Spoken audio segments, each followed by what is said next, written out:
Assalamualaikum sahabat. Jangan lupa subscribe. Semoga rezeki kalian lancar dan sehat selalu. Barakallahu fikum. Masih menyempatkan diri untuk hadir di majelis ilmu. Tadi kita mendengar imam di rakaat pertama membaca surat apa? Nah, Ali Imran, masyaallah. Fadhal. Iya jemaah. Sebenarnya kalau kita tiap hari mendengarkan bacaan imam dan merenungkannya, dengan izin Allah iman kita akan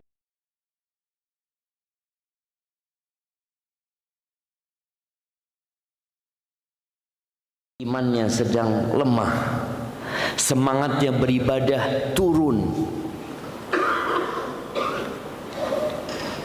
Sedangkan membaca Al-Quran, mendengarkan Al-Quran itu termasuk yang menambah keimanan. Wa idza tuliyat alaihim ayatuhu zadathum imana. Ini pernyataan Allah Azza wa Jalla. Apabila dibacakan kepada mereka ayat-ayatnya, bertambah keimanan mereka. Kadang-kadang kita bingung bagaimana Ustaz obatnya futur. Dengarkan dua Al-Quran. Tapi sebagian kita kadang-kala nggak khusyuk ketika mendengarkan, atau khusyuk tapi nggak faham, yang menuntut kita untuk belajar dan mengkaji apa yang dibaca. Tadi imam membacakan salah satunya dari ayat 14 ya, di surat Al-Imran. Allah mengatakan zuyyina linnas hubbus syahawati minan nisa'i wal banin. Allah katakan dijadikan terasa indah dalam pandangan manusia. Apa? Cinta syahwat terhadap para wanita. Ingat, tidak ada alasan seorang berzina. Kan Allah sudah tumbuhkan dalam diri kita, Allah tanamkan di dalam jiwa manusia kecintaan kepada wanita. Iya.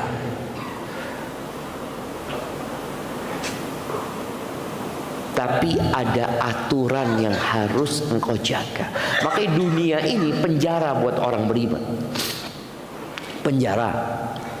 Antum sudah bayangin ya, sijnul mukmin. Seperti itu Nabi alaihissalatu wassalam mengatakan. Dia mencintai sesuatu tapi nggak boleh. Ada aturan. Aturannya menikah.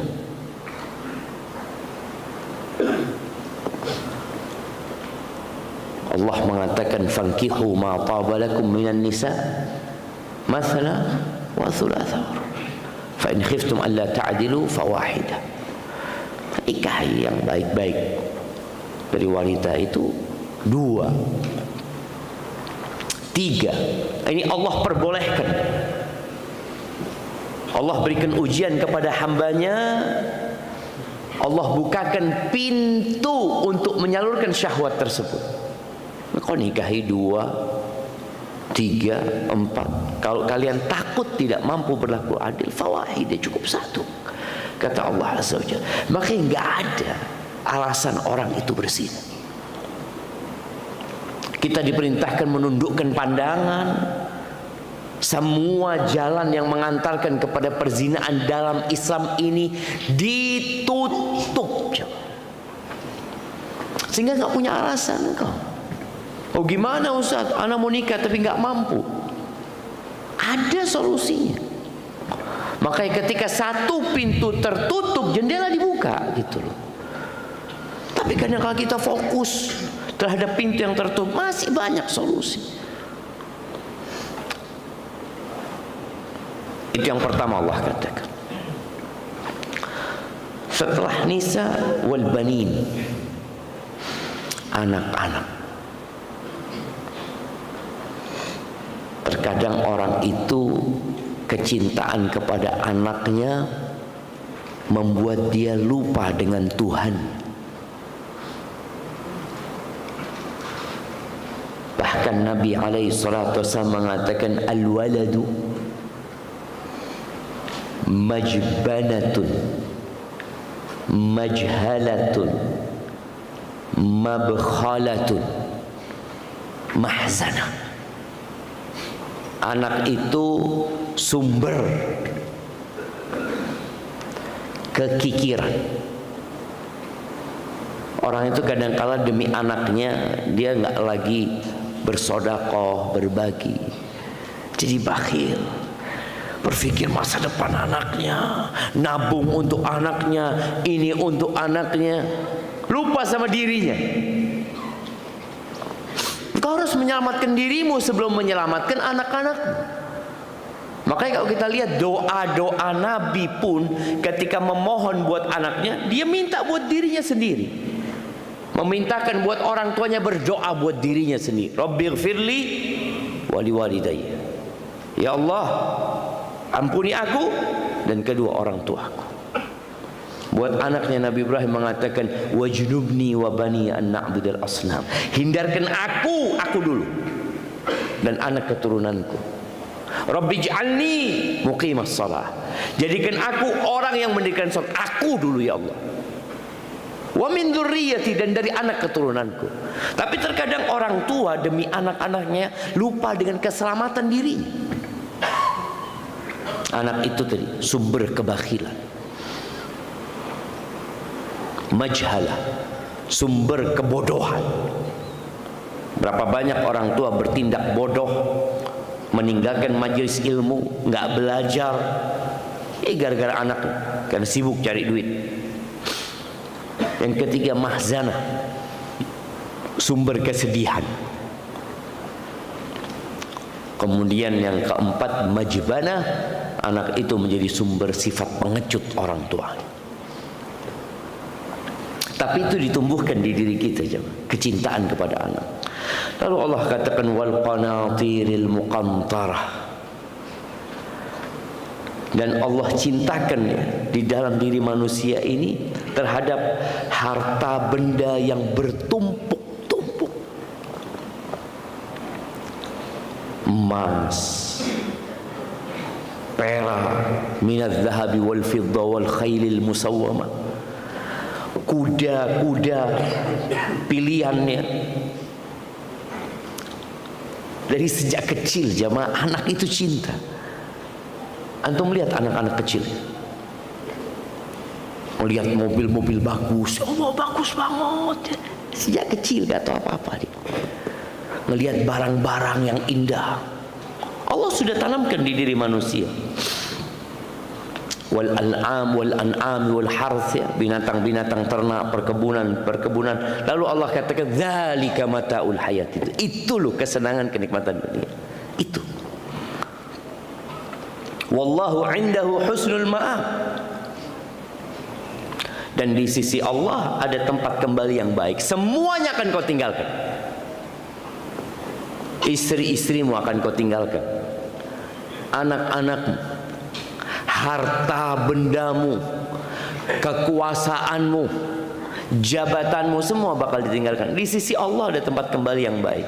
Lalu Allah menyuruh nabinya, qul, katakan kepada mereka, a'unabbi'ukum bi khairin min dzalikum. Kalian mau nggak aku kasih tahu yang lebih baik? Yang lebih baik daripada yang dikejar manusia, yang dicintakan kepada diri manusia. Apa yang lebih baik? Lilladzina taqaw inda rabbihim, buat orang-orang yang bertakwa di sisi Tuhan mereka. Apa? Jannat, surga. Ahibati fillah, sebagian orang berpikir bahwasanya surga yang digambarkan dalam Al-Quran itu iming-iming buat bangsa Arab. Karena di sana nggak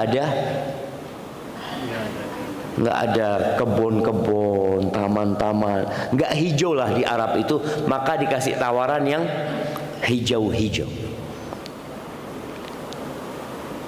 Emangnya seperti itu? Orang Jakarta mah kalau berlibur kemana? Orang di depan rumahnya udah hijau, ada apa ke puncak? Iya, ada sesuatu yang dia inginkan. Mereka suka. Maka Allah tawarkan itu. Jannat tajri min tahtihal anhar. Bayangin dia, surga yang sungai itu mengalir dari bawahnya. Ada 4 sungai. Sebutkan 4 sungai di surga.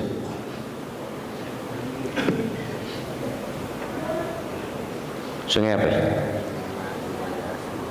Yang pertama dari air yang tawar. Yang kedua susu. Sama kayak Ciliwung kalau habis hujan, kopi susu. Susu, khamr, dan madu. Masya Allah, barakallahu fikum, fadlah. Bayangin ya, sungainya susu. Air mungkin kita biasa melihat, tapi kita lihat airnya jernih, segar. Susu melihat, Masya Allah. Kemudian madu, khamr. Tajri min tahtil anhar. Berapa lama di sana? Khalidina fiha. Kekal selama-lamanya. Orang biasanya kalau menetap di satu tempat, walaupun tempat itu bagus, akan kehilangan kenikmatan. Antum lihat ya, orang-orang yang tinggal di puncak, dia udah biasa gitu loh, udah nggak lagi menikmatin. Tapi di surga, kenikmatan itu diperbaharui terus. Dia merasakan sesuatu yang indah terus. Wa azwajun mutahharah. Istri-istri yang disucikan. Istri-istri yang disucikan.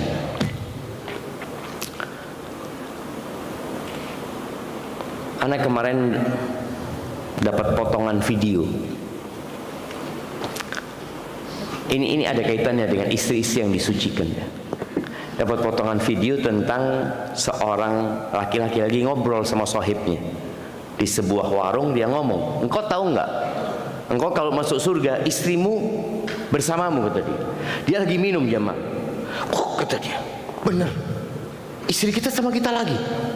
Kata dia, ya Allah, azab dunia, azab akhirat, kata dia. Dia berpikir ketemu istri, aduh ya Allah. Dia kan kebayang bidadari jamaah. Kemudian kebayang istrinya lagi. Allah katakan wa azwajun mutahhara. Tuh istri itu disucikan sudah jamaah. Jadi kalau ada sikap-sikap buruknya dia, kan sebagian kita harus bersabar menghadapi istrinya ya. Dia kalau pulang, ya Allah ketemu lagi sama yang ini. Dia kadang-kala sedih. Tapi kalau sudah masuk surga, mutahhara, selesai sudah. Disucikan dari sifat-sifat buruknya, baik yang berkaitan dengan sifat fisiknya atau sifat batinnya. Bersih sudah jamaah. Jadi jangan sampai antum berpikir kalau masuk surga antum nggak kepingin ketemu sama istri antum, enggak, sudah capek di dunia sama dia. La mutahhar, ditambah lagi bidadari surga. Waridwanum minallah, dan Allah akan kasih keridhaan kepada mereka. Allah ridha. Antum gimana Tuhan pencipta langit dan bumi suka sama antum?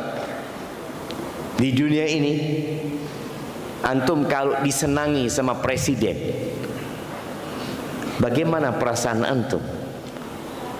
Disenangi sama Pak Gubernur, urusan antum semua akan dimudahkan. Ini Allah katakan waridwan minallah, Allah ridho sama antum.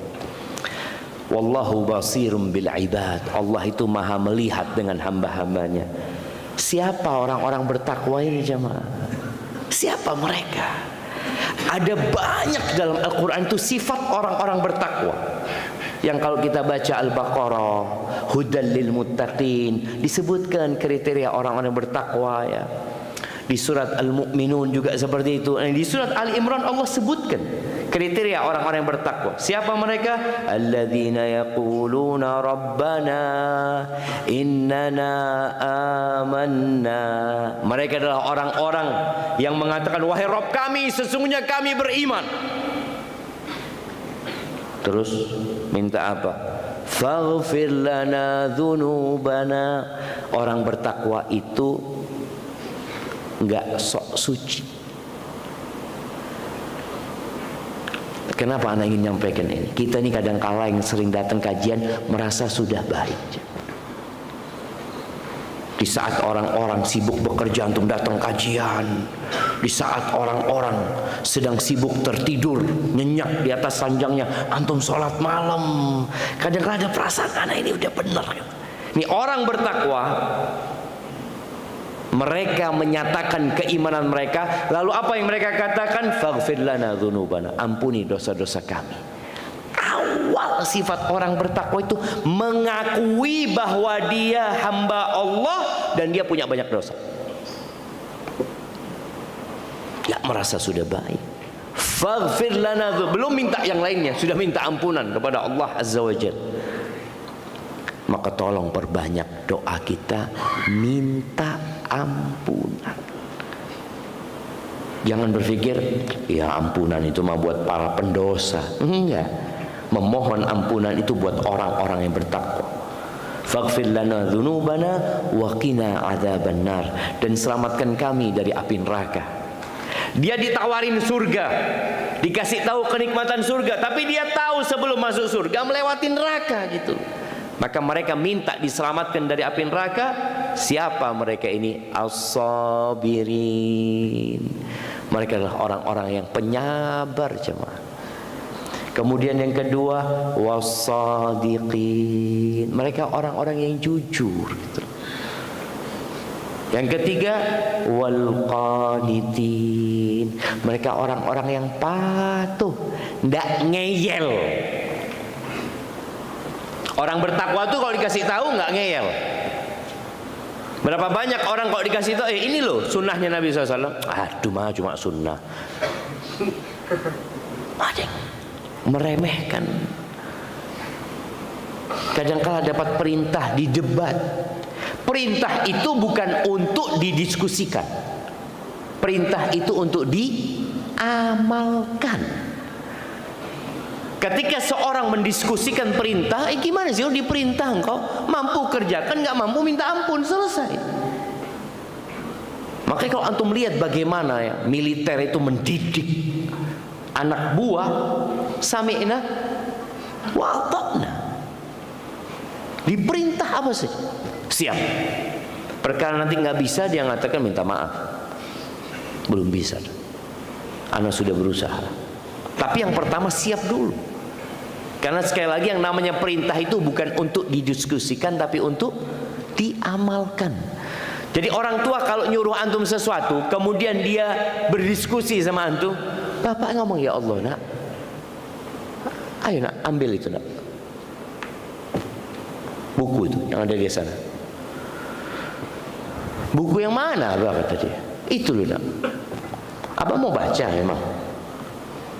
Ini sang bapak ngomong sama anaknya, astagfirullahaladzim. Maka tolong, jadilah orang-orang yang kalau diperintah itu mengamalkan. Dan di akhir surat Al-Baqarah yang tiap mau tidur kita baca, apa sifat orang-orang bertakwa itu? Wa qalu sami'na wa ata'na ghufranak. Ya Allah, kami mendengarkan, kami taat. Ghufran, minta ampun kepadamu ya Allah. Itu ketika nggak mampu, sudah minta ampun sama Allah Azza wa Jalla. Tapi selalu dalam kondisi kita sami'na wal qanitin. Allah sebutkan wal munfiqin. Mereka orang-orang yang suka berinfak. Orang bertakwa itu suka berinfak, bukan kadangkala berinfak. Dan kalau sudah bicara berinfak, oh berarti orang bertakwa itu orang kaya aja Ustaz ya. Lu enggak. Masjid ini berdiri jemaah, ada yang suka berinfak, tiap dapat rezeki 10.000. Ya, gaji dia mungkin berapa, 50.000, dia kasih terus, dia berinfak. Ada. Jadi yang berpikir berinfak itu harus kaya dulu lah. Antum harus jadi orang yang bertakwa dan antum cinta dengan yang namanya berbagi dengan orang lain. Wal mustaghfirina bil ashar. Subhanallah. Dan mereka ini adalah orang-orang yang suka istighfar di waktu sahur. Allah mulai menyebutkan sifat orang bertakwa ini, bahwa mereka adalah orang-orang yang doanya Rabbana ighfir lana, ya Allah ampuni dzunuban, ampuni dosa-dosa kami. Dan ditutup dengan sifat mereka terus beristighfar. Artinya mereka memulai harinya sebelum subuh dengan beristighfar, memohon ampun kepada Allah Azza wa Jalla. Terus nanti mau bangun tidur mereka beristighfar, memohon kepada Allah Azza wa Jalla. Maka ahibati fillah, semoga Allah menjadikan kita orang-orang yang bertakwa. Ya, kita tanggal berapa hari ini? Tanggal berapa? 5. Betul, tanggal 5. Tergantung 1 Muharramnya kapan. Kan gitu. Yang 1 Muharramnya hari Ahad, hari ini tanggal 5. Yang Muharramnya hari Senin, hari ini tanggal 4. Dan subhanallah, betapa indahnya agama Islam ini,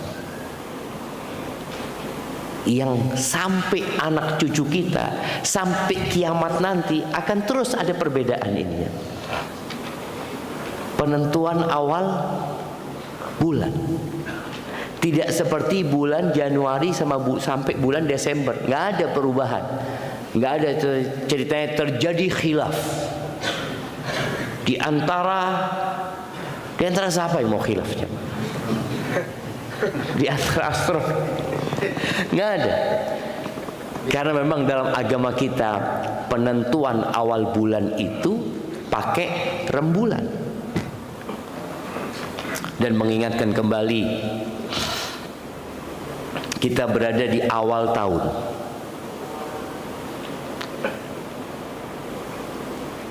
Namun kok nggak ada rame-rame Ustaz ya? Tidak seperti Desember, yang kalau pergantian tahun itu seluruh dunia mungkin, tidak terkecuali Indonesia dengan penduduk muslim terbanyak. Apa masih dipertahankan itu jemaah? Iya, Indonesia masih nomor 2 sekarang. Nomor 1 Pakistan jemaah. Makanya antum bikin anak yang banyak gitu jemaah, supaya bisa bersaing sama Pakistan gitu. Karena di antara perintah Nabi SAW dalam pernikahan itu adalah untuk memilih yang subur dan penyayang. Apa sebabnya? Fa inni mukatsir bikumul umam yaumil qiyamah. Aku akan berbangga dengan banyaknya umatku pada hari kiamat. Maka bagaimana bangsa Indonesia menyumbangkan buat umat Nabi sallallahu alaihi wasallam, buat Nabi kita Muhammad alaihi salatu wasallam, dengan jumlah muslim yang terbesar. Kok ngomong itu anak jamaah? Kenapa barusan bicara itu? Oke, anak ingat sudah. Tadi anak sampaikan bahwasanya ketika bicara Desember, seluruh dunia semarak menyambut tahun baru. Tidak terkecuali Indonesia. Sedangkan untuk menyambut Muharram biasa-biasa aja. Bahkan boleh jadi banyak yang nggak tahu bahwa kita sudah berpindah tahun. Emangnya ada syariat tertentu untuk perpindahan tahun umat Islam? Nggak ada memang. Tapi kita masuk ke awal tahun yang itu merupakan bulan haram. Kita masuk ke awal tahun yang kata Nabi kita Muhammad alaihi salatu wassalam, khairus siyam ba'da Ramadan syahrullahil muharram. Sebaik-baiknya puasa setelah bulan Ramadan adalah puasa di bulan Muharram. Puasa di bulan Muharram ini jemaah. Jadi ketika kita tidak, kita biasa-biasa aja.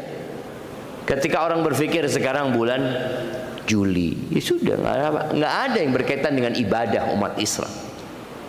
Tapi tatkala berbicara bulan Muharram, yang dulunya bulan Muharram ini sebelum Islam namanya apa? Apa yang tahu?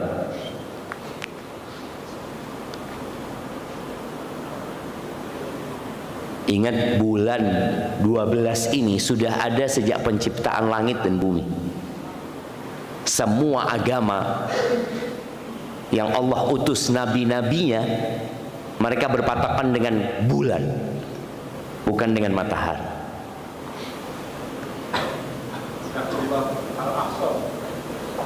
Syahrullahil Asam. Dapat dari mana? Dari Google. Kirimkan ke sana. Iya.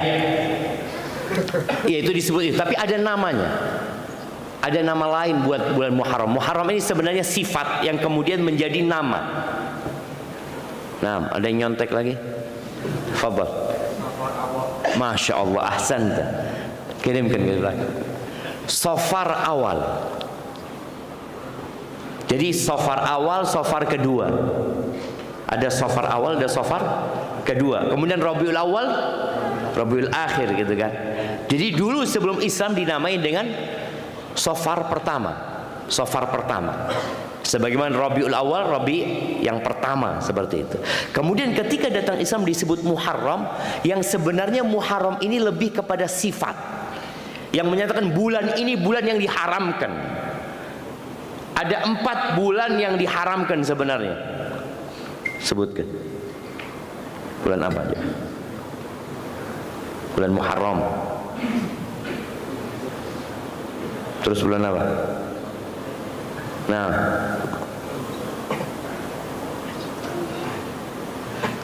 santri-santri harus tahu.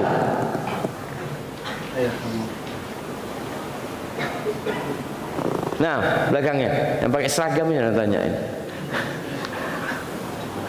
Muharram, Dzulhijjah, Dzulqa'dah. Lupa. Barakallahu fikum. Satunya lagi Rajab. Enak, satu aja antum. Fadhal, barakallahu fikum. Nah, bismillah. Iya. Ini kok jadi ada 2 bendera? Ini benderanya masjid. Allah, mudah-mudahan Allah membebaskan Masjidil Aqsa jemaah. Iya. Santri nggak boleh nggak tahu. Nah, baik, sebutkan. Ada santri di sini. Nah, mantap. Sebutkan bulan-bulan Islam. Muharram, Safar, Rabiul Awal, Rabiul Akhir, Rajab, Sya'ban, Jumadil Awal, Jumadil Tsani,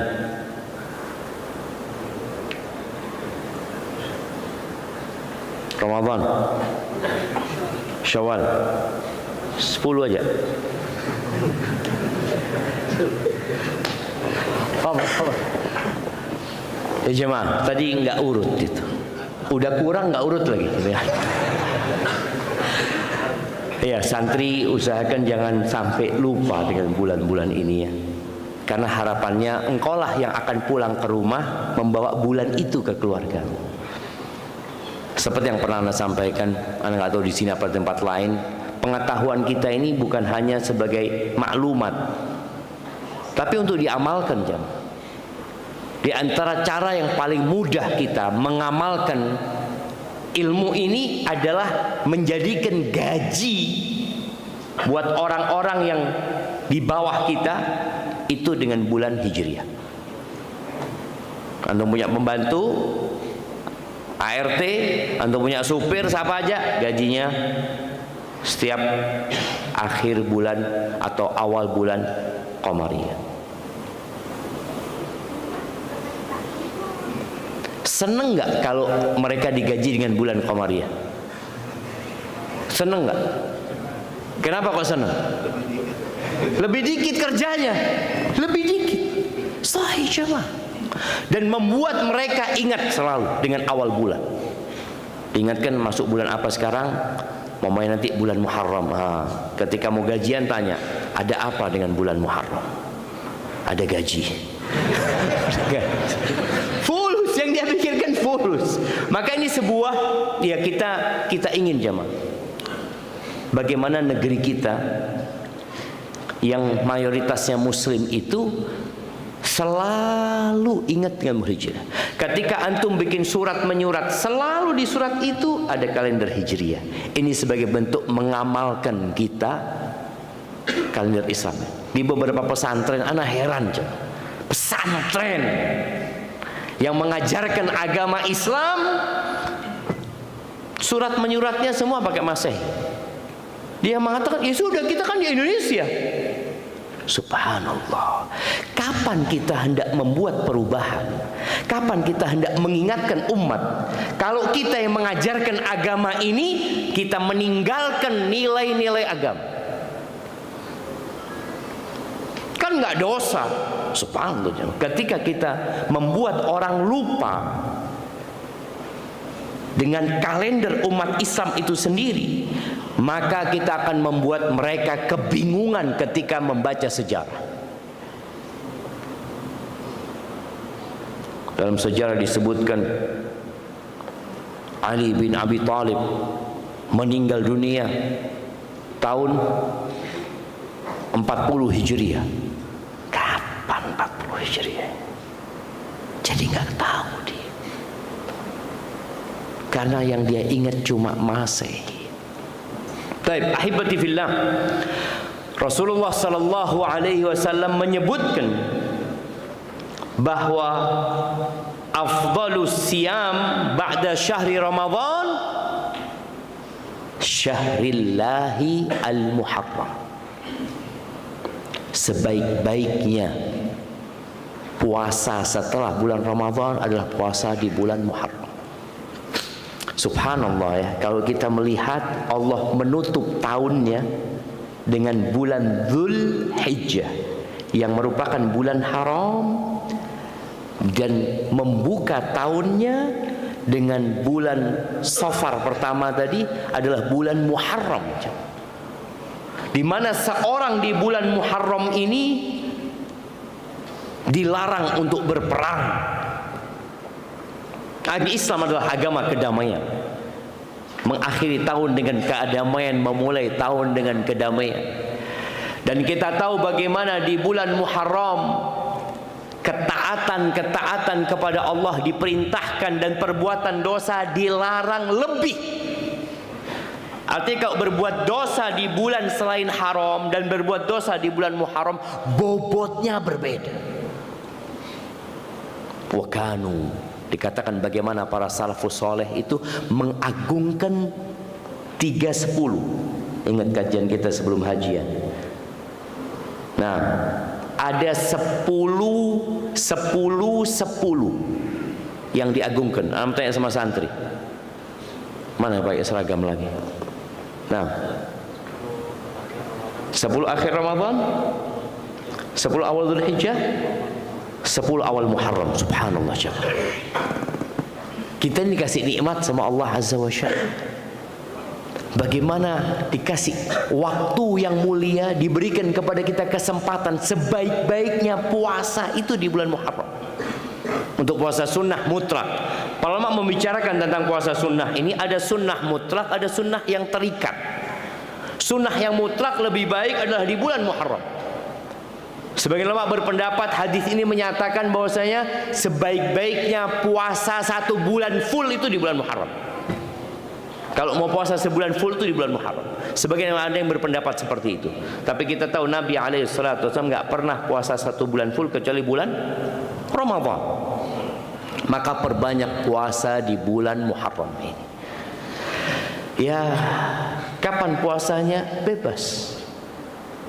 Engkau mau ambil Senin Kemis, engkau mau ambil, anak kayaknya mau puasa 15 hari di bulan Muharram. Anak mau puasa tanggal 1, tanggal 3, tanggal 5, tanggal 7, tanggal 9, tanggal 10. Karena 10 Asyura. Tanggal 11 anak mau puasa, terus tanggal 13 puasa, 13, 14, 15. Dapat berapa sudah? Antum hitung tuh. Terus tanggal 17 mau dia mau puasa seperti itu, tafadhol. Anak kayaknya mau ambil Senin Kemis aja. Anak kayaknya mau ambil, Ustaz kayaknya puasa Asyura aja Ustaz, kata dia. Enggak apa-apa siapa. Tapi jangan sampai di bulan Muharram ini kita nggak punya puasa. Kenapa? Ketika Nabi SAW ditanya tentang ibadah puasa, beliau mengatakan as-siyam la idlalah. Puasa itu nggak ada yang menyainginya. Allah cinta dengan ibadah puasa ini. Bagaimana manusia mengontrol syahwatnya, menundukkan nafsunya dengan puasa. Bahkan kata Nabi SAW, kullu amal ibni Adam lahu. Semua amalan Adam, anak Adam itu ya buat dia. Illa siyam, kecuali puasa. Kata Allah Azza wa Jalla, puasa itu milikku. Kenapa? Ini orang yada'u ta'amahu wa syarabahu wa syahwatahu min ajli. Ini orang meninggalkan makan, meninggalkan minum, meninggalkan syahwatnya. Yang tadi kita bicara syahwat itu yang merupakan kesenangan dunia, yang kata Allah dzalika mataul hayatid dunya, itulah kesenangan-kesenangan kehidupan dunia, dia tinggalkan puasa. Maka Allah berikan pahala khusus buat orang-orang yang berpuasa. Maka nasihat ana, berusahalah antum puasa. Ya kalau memang malas puasa, paling enggak puasa Asyura. Yang kata Nabi SAW, puasa Asyura itu aku berharap Allah mengampuni dosa tahun lalu. Di hadis yang diriwayatkan Imam Muslim, Nabi SAW mengatakan siyamu yaumi Arafah, puasa di hari Arafah. Ini hadis diriwayatkan oleh Imam Muslim. Puasa di hari Arafah, ahtasibu 'ala Allah an yukaffira as-sanata allati qablah was sanata allati ba'da. Aku berharap diampuni dosa tahun sebelumnya dan tahun sesudah. Bayangin jemaah, pahalanya itu ampunan dosa. Wasiyamu yaumi Asyura, adapun puasa di hari Asyura, ahtasibu 'ala Allah ayyukaffira as-sanata allati qablah. Aku berharap Allah mengampuni dosa tahun lalu. Ini puasa Asyura. Asyura itu artinya hari ke-10. Kalau antum membaca cerita awal puasa Asyura ini, Nabi berpuasa Asyura itu di tahun kedua Hijriah. Ketika beliau hijrah ke kota Madinah, beliau hijrah di kota Madinah itu, atau sampai kota Madinah itu sudah bulan Rabiul Awal. Jadi sudah kehilangan Muharram sama Safar. Berarti tahun keduanya disebutkan Nabi alaihi salatu wassalam mendapati orang-orang Yahudi puasa Asyura. Dan sampai hari ini orang Yahudi itu punya perayaan. Anda ingat biasanya kita itu berangkat ke Palestina di bulan Muharram. Cuma mereka mengatakan kalau bisa jangan di bulan Muharram tadi. Soalnya mereka punya perayaan orang-orang Yahudi. Berarti mereka tetap berpegang teguh dengan bulan-bulan Qamariyah ini. Memang dia berganti kalau mengikuti Masehi. Kalau tidak mengikuti Masehi tetap puasa Asyura ya tanggal 10 Asyura. Tahun ini kita puasa Asyura tanggal berapa? Tanggal berapa? Tanggal 16. Iya, 16 apa? Ya Asyura tanggal 10 lah tetap. Kalau bilang Asyura itu tetap tanggal 10. Tanggal 10. Jadi nggak ada cerita tanggal 16, jadi tanggal 16 atau 15 saja. Tanggal 7, tanggal 10.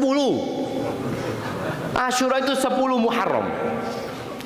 Cuma karena ada perbedaan sekarang di antara ulama, kalau Anda katakan menetapkan umpamanya awal Muharramnya sehingga berdampak kepada tanggal 10-nya. Terus gimana puasa? Ya udah puasa tanggal 9, tanggal 10. Atau mau puasa dari tanggal 8, 9, 10, 11, 12 boleh puasanya jemaah. Jadi jangan dibikin beban akhirnya masalah ini. Bahkan Nabi alaihi salatu wassalam ketika awal datang ke kota Madinah melihat Yahudi pada puasa di tanggal 10 Muharram ini, beliau tanya kenapa mereka melakukan itu. Kata mereka, "Dzaka yaum najjallahu fihi Musa wa ahlaka atubatu." Itu hari di mana Allah menyelamatkan Nabi Musa dan membinasakan musuh. Dan kami puasa syukron lillah. Sebagai bentuk syukurnya itu puasa. Dan kalau kita lihat Nabi alaihissalatu wassalam puasa di hari Senin, kenapa? Itu hari beliau dijadikan Rasul. Itu hari beliau dilahirkan. Itu hari diangkatnya amal. Terus ya syukurnya dengan puasa. Jadi bukan dengan berpesta ria, tapi dengan berpuasa. Maka usahakan kita puasa tanggal 10. Di akhir hayatnya Nabi alaihi salatu wassalam di kota Madinah tahun ke-11 Hijriah.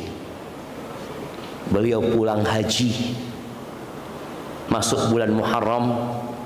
Beliau puasa tanggal 10. Para sahabat mengatakan, "Ya Rasulullah, itu hari di mana orang-orang Yahudi mengagungkannya. Kok kita kayaknya menyerupai Yahudi?" Maka Nabi alaihissalatu wassalam mengatakan, "La in ishtu," kalau aku hidup, atau beliau mengatakan, "Fa idza kana al-'amul muqbil insyaallah sumna al-yaum at-tasi'." Kalau sampai tahun depan umur kita, insyaallah kita puasa tanggal 9-nya. Tapi ternyata tahun depan beliau meninggal dunia sallallahu alaihi wasallam. Maka dianjurkan untuk puasa tanggal 9 dengan tanggal 10-nya. Ada beberapa hadis yang menyebutkan dianjurkan puasa tanggal 9, 10, 11. Tapi hadis ini didhaifkan. Sebenarnya diriwayatkan oleh Imam Ahmad dan Al-Baihaqi. Disebutkan bahwa Nabi bersabda sallallahu alaihi wasallam, "Sumu yauma Asyura." Kalian puasalah di hari Asyura, wa khalifu fihi al-yahud, dan selisihi kaum Yahudi. Sumu qablahu yauman wa ba'dahu yauman. Puasalah sehari sebelumnya dan puasalah sehari sesudahnya. Tapi hadis ini dhaif. Walaupun sebagian ulama beramal dengan hadis dhaif dan melihat memang untuk menyelisihi Yahudi, maka kita bisa dengan puasa tanggal 9, 10 atau 10, 11 atau 9, 10, 11. Dan di hari Asyura ini jamaah, ada ritual yang dilakukan oleh sekte Syiah, di mana hari yang Nabi bersyukur, mereka jadikan hari ini hari untuk bersedih karena tewasnya Husain ibn Ali ibn Abi Talib radhiyallahu anhuma. Iya, kita sedih. Siapa yang tidak sedih? Cucu Nabi alaihi salatu wassalam, sayyidu syababi ahlil jannah, yang termuka di antara pemuda-pemuda surga itu Husain, raihanatun Nabi sallallahu alaihi wasallam, seorang yang dicintai sama Nabi sallallahu alaihi wasallam, tewas dibunuh. Kita bersedih. Tapi bukan berarti kita kemudian membuat ibadah baru. Karena ibadah yang sudah ditetapkan adalah berpuasa di tanggal 10 ini. Tapi juga ada ritual yang dilakukan oleh sebagian orang, jemaah. Ada yang menyebut bahwasanya Asyura ini hari anak-anak yatim. Iya. Di masyarakat, di kampung ana disebut yatiman. Iya, yatiman. Artinya mereka berbagi dengan anak-anak yatim. Ada sebuah hadis, yang hadis ini diriwayatkan oleh Abdullah bin Mas'ud dari Nabi alaihi salatu wassalam, bahwa beliau bersabda, "Man wassa'a ala iyalihi yaum Asyura lam yazal fi sa'atin sa'ira sanatihi." Barang siapa yang di hari Asyura itu dia berbagi, meluaskan rizkinya buat keluarganya, maka sepanjang tahun akan diluaskan rizkinya. Tapi hadis ini dhaif. Berkaitan dengan yatim juga seperti itu. Walaupun ada sebagian ulama, bukan sebagian ulama ya, di buku-buku fikih pun banyak menjelaskan bahwa hari Asyura itu adalah hari untuk banyak berbagi kepada keluarga, kepada anak-anak yatim. Tapi hadisnya dhaif. Sebagian berpendapat hadisnya sahih, kemudian mereka mengamalkan itu. Maka harapannya di bulan Muharram ini tetap jaga diri dari perbuatan dosa, perbanyak puasa. Antum mau berbagi sama keluarganya, tafadhol. Dan sejatinya kalau mau berbagi sama keluarga itu nggak harus nunggu Asyura. Antum kasih kepada keluargamu ketika punya keluasan rizki. Dan jangan jadi suami yang bakhil, jangan jadi bapak yang bakhil. Karena sifat bakhil ini akan menyebabkan keluarga benci sama antum. Baik, sebelum ditutup ini ada pertanyaan. Assalamualaikum warahmatullahi wabarakatuh. Ustaz, ana mau bertanya tentang puasa pada bulan Muharram. Lebih baik mana, berpuasa pada tanggal 9 atau 10 atau keduanya? Bagaimana pendapat Ustadz dan apa hikmah menambah puasa pada hari ke-9? Insya Allah sudah terjawab ya pertanyaan ini. Bahwasanya Asyura itu artinya tanggal 10. Asyura itu tanggal 10. Kalau tanggal 9 disebut Tasu'a, dari Tis'ah tadi.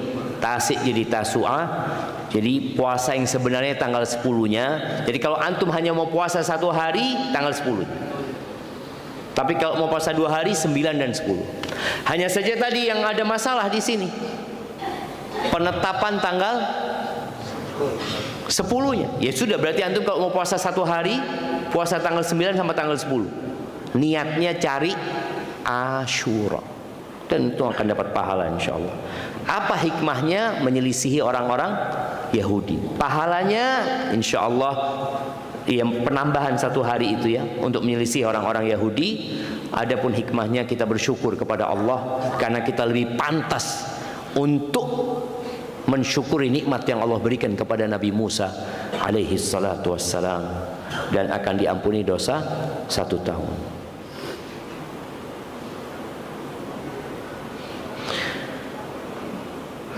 Apa saja kiat-kiat selama bulan Muharram ini?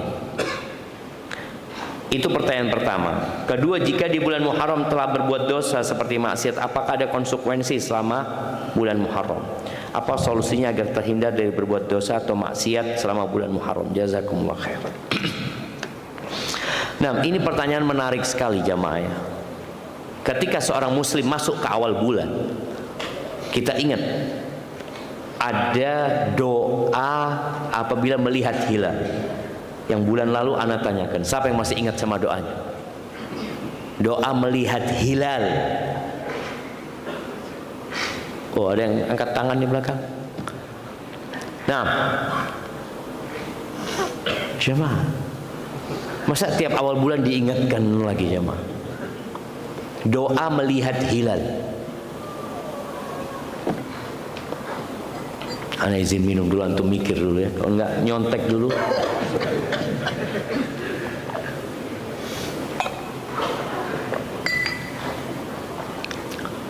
Nah, mana jemaah? Doa melihat hilal. Ini antum tadi tanya kiat-kiat untuk masuk bulan Muharram.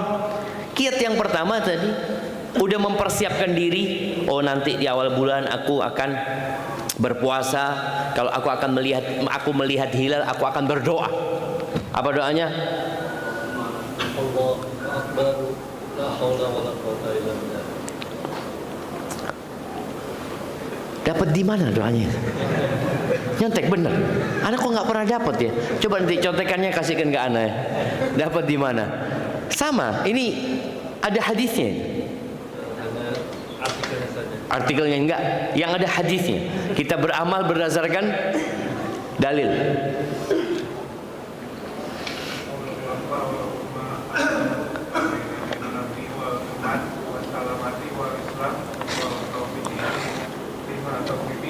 Wat taufiqi lima tuhibbu wa tardah rabbi wa rabbukallah.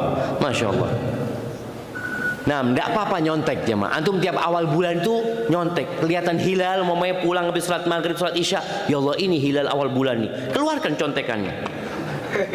Nah, karena tadi kita ini kepingin minta sama Allah di awal bulan ini sampai akhir jadi kebaikan. Kita Allahumma ahillahu alaina bil amni wal iman was salamati wal islam. Ya Allah, jadikan bulan ini bulan yang penuh dengan keamanan, keimanan, keislaman, keselamatan. Ada yang cuma sampai situ lalu mengatakan Rabbi wa rabbukallah, Tuhanku dan Tuhanmu adalah Allah Azza wa Jalla. Ketika antum memulai bulan itu dengan doa, insya Allah yang lainnya dikasih taufik sama Allah. Tapi kalau sudah mulai awal bulan dengan dosa, apa yang harus antum lakukan? Antum harus lebih memperbanyak kebaikan. Innal hasanati yudhibnas sayyi'at. Kebaikan-kebaikan itu mengusir, menghapuskan dosa-dosa. Barakallahu fikum. Masya Allah. Afwan, izin bertanya terkait dana manfaat haji. Tahun 2019 yang lalu, Anda mendaftar haji khusus melalui travel. Yang disetorkan ke travel tersebut diserahkan ke Kemenak dan dikelola oleh BPKH, Badan Pengelola Keuangan Haji. Tahun ini setelah pelaksanaan ibadah haji selesai, ada dana yang dikembalikan sebagai dana manfaat melalui rekening travel dan ditransfer ke rekening masing-masing jamaah.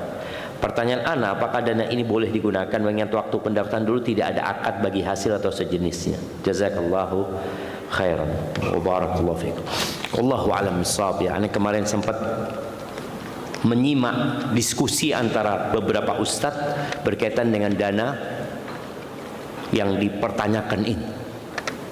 Dia setor umpamanya 4.000 US dollar, nanti dana itu dibalikin full kepada jamaahnya untuk berangkat haji. Pulang haji ada uang yang dikembalikan lagi. Sebagian ustadz beranggapan nggak apa-apa karena bukan utang piutang, karena sejatinya kita itu beli kuota dari pemerintah, kemudian uang itu dikelola oleh pemerintah. Jadi kita beli uang kita, kemudian dikelola sama mereka, kemudian ada hasilnya. Ada yang berpendapat seperti, ada yang berpendapat nggak boleh. Jadi ana sampai saat ini belum tahu mana yang lebih kuat di antara dua pendapat tersebut. Mungkin ditanyakan kepada ustadz lainnya. tolong nasihatnya. Ana belakangan ini sering mengalami futur ketika sedang puasa. Bagaimana agar ana melawan rasa futur itu ketika sedang puasa? Iya, ahibati fillah, innamal a'malu binniyat. Maka tolong ketika antum puasa, antum bikin banyak niat. Kenapa antum puasa? Ya Asyura Ustaz, kan untuk mengampuni dosa 1 tahun. Tambah niatnya. Kenapa antum puasa? Katanya puasa itu amalan yang paling dicintai Allah, Ustaz. Anak kepingin mendekatkan diri kepada Allah dengan puasa ini. Kenapa antum puasa? Katanya puasa sehari itu Allah akan jauhkan wajah kita dari api neraka sejarak 70 tahun, Ustaz. Kenapa antum puasa? Ya anak kepingin masuk dari pintu royan, Ustaz. Jadi ada niat yang banyak, jamaah. Bukan sekedar kenapa puasa? Ya katanya sunnah puasa, Ustaz. Bas. Ketika seorang hanya seperti itu ibadahnya, sama dengan yang lain, dari sisi zahirnya dia akan berhenti makan dari fajar terbit dan berakhir dengan matahari tenggelam. Tapi kualitas ibadahnya beda. Kenapa antum puasa? Katanya orang kalau nggak bisa nikah suruh puasa, Ustaz. Ana mau jaga syahwat ana. Jadi sudah ada niat-niat itu, jemaah. Maka mudah-mudahan dengan seperti itu Allah berikan kekuatan kepada kita sehingga puasa kita lebih berkualitas.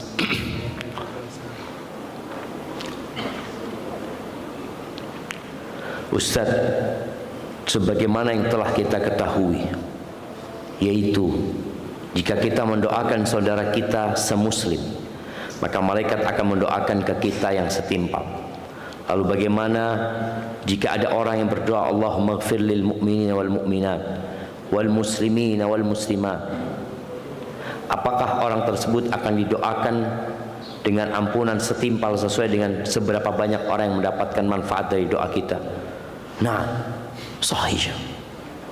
Antum ketika berdoa buat orang lain, antum akan didoakan oleh malaikat. Kemudian antum akan mendapatkan kebaikan dengan setiap orang yang antum doakan. Dan antum rasakan ya, ketika antum berdoa lalu antum doakan orang lain, bukan cuma doa ini. Umpamanya antum berdoa, Allahumma inni as'aluka ilman nafi'an. Ya Allah, aku minta ilmu yang bermanfaat ya Allah, buat aku, buat orang tuaku ya Allah, buat saudara-saudaraku, buat tetangga-tetanggaku ya Allah, buat kawan-kawanku di tempat kerja. Kemudian antum akan lihat ada perubahan hati antum, karena antum sudah mulai mikirkan orang lain. Kebanyakan kita kan kalau doa buat diri sendiri. Antum ketika minta rizki, antum mamai kepingin mobil, ya Allah, aku belum punya mobil, anakku sudah 4 ya Allah, motor udah gak cukup ya Allah, dan aku punya sohib juga ya Allah, fulan ya Allah, kasih ya Allah, tetangga-tetanggaku semua kasih mobil ya Allah, kawan-kawanku dulu di pondok ya Allah, kasih mobil semua ya Allah supaya manfaat buat mereka. Bisa antum doa kayak gitu? Apa urusan anak sama mereka, Ustaz? Anak ini doa belum dikasih-kasih. Antum ketika mendoakan mereka, malaikat itu akan dikirim sama Allah gitu. Antum akan mendapatkan kebaikan dan akan mendapatkan berkah dari doa antum. Maka berusaha kalau antum berdoa, ada doa yang untuk tetangga-tetangga antum, kawan-kawan antum, paman-paman antum, bibi antum, sepupu-sepupu antum, doakan mereka tanpa harus mereka minta. Nah, insya Allah seperti itu.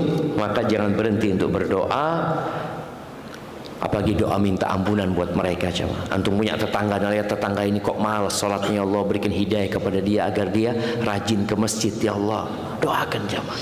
Jadi orang yang jujur dalam berdakwah itu, di siang hari dia menyampaikan agama Allah ini kepada manusia, mengajak mereka kepada Allah, di malam hari dia minta kepada Allah buat mereka. Aqulu qawli hadza wa astaghfirullah li wa lakum wa lisa'il mu'minin wal mu'minat fastaghfiruh innahu huwal ghafurur rahim. Itu yang dapat Anda sampaikan, semoga bisa diamalkan. Wassalamualaikum warahmatullahi wabarakatuh.